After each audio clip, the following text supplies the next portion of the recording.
Assalamu alaikum. My name is Abu Sufyan and today I am presenting a case of retained fetal membrane in an African elephant.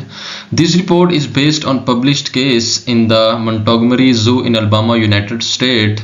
And this case will help us to understand how differently elephants respond to the postpartum condition as compared to our domestic animals. Retained fetal membrane or RFM is a fairly common condition in cows, males, but it is extremely uncommon in elephants. Normally what happens in the elephant, they expel their fetal membrane within 8 to 10 hours after the giving birth. If these membrane fail to pass, they can cause infection or delay recovery. However, in elephant, this is unique. They can retain fetal membranes for months or even 7 years in some reported cases without developing any serious illness.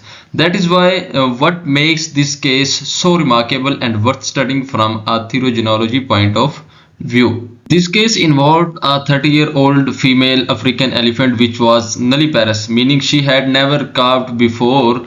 She delivered a stillborn full-term male calf of almost 120.5 kg weight and after complete gestation of 6-10 days.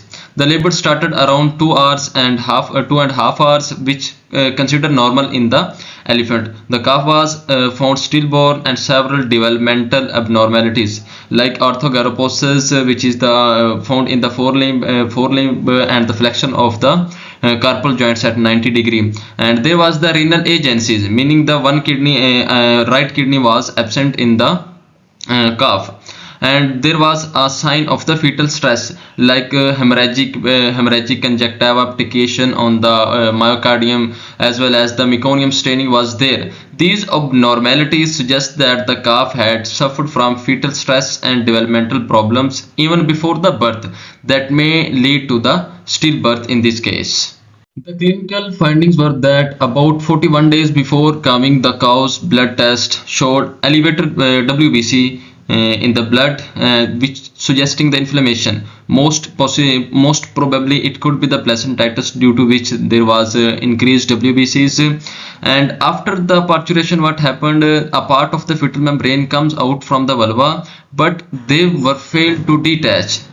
Failure of the expulsion of the fetal membrane. Interestingly, despite of all these conditions, the animal was bright, alert, and appetite was normal in the animal.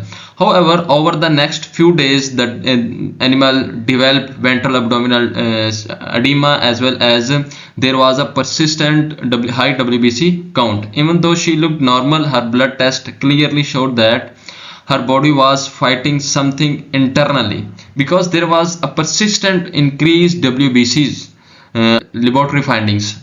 Because of elephant size and temperament, manual removal was not possible in this case. So a wet towel was tied to the membrane to apply a gentle pressure. But by this pressure, these membrane came out after 6 days, but not all. Only a small portion of amnion and umbilical cord. Major choriolentois was still in the uterus. By looking at this condition, bacterial culture was performed, and E. coli and beta hemolytic streptococcus were identified. Both pathogens are sensitive to the ciprofloxacin, and finally treatment started with ciprofloxacin 2.5 mg per kg. And after treatment with this antibiotic for 2 weeks, there was no significant improvement. So by looking at this, treatment plan was changed to ampicillin 8 mg per kg, and by using this treatment, animal finally after 86 days post calving spontaneously expelled the remaining choriolentois and umbilical cord. After that, condition of the animal improved dramatically. After the membrane were expelled, the cow's recovery was quickly and completely.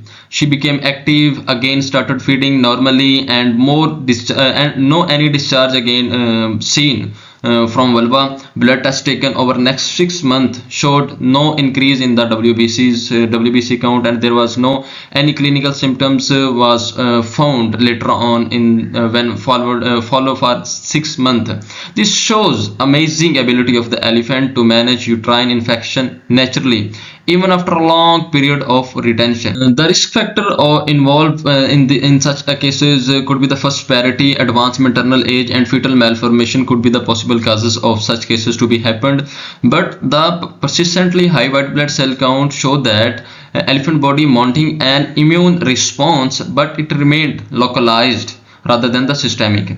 And these immune response of the elephant suggests that elephant have a strong uterine defense mechanism. To summarize the case study, an African elephant can retain fetal membrane for several months without any developing life-threatening illness. Age, nulliparity, and fetal abnormalities are the key predisposing factor to happen such a cases. Antibiotic therapy and monitoring are the crucial for recovery of such cases.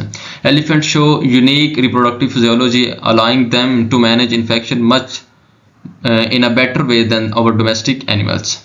This case highlights the species-specific reproductive physiology. It doesn't happen in our domestic animal, but elephant has totally different reproductive physiology to limit the infection within the uterus without any systemic signs. This was all about this case study. Thank you so much for listening, for giving your time.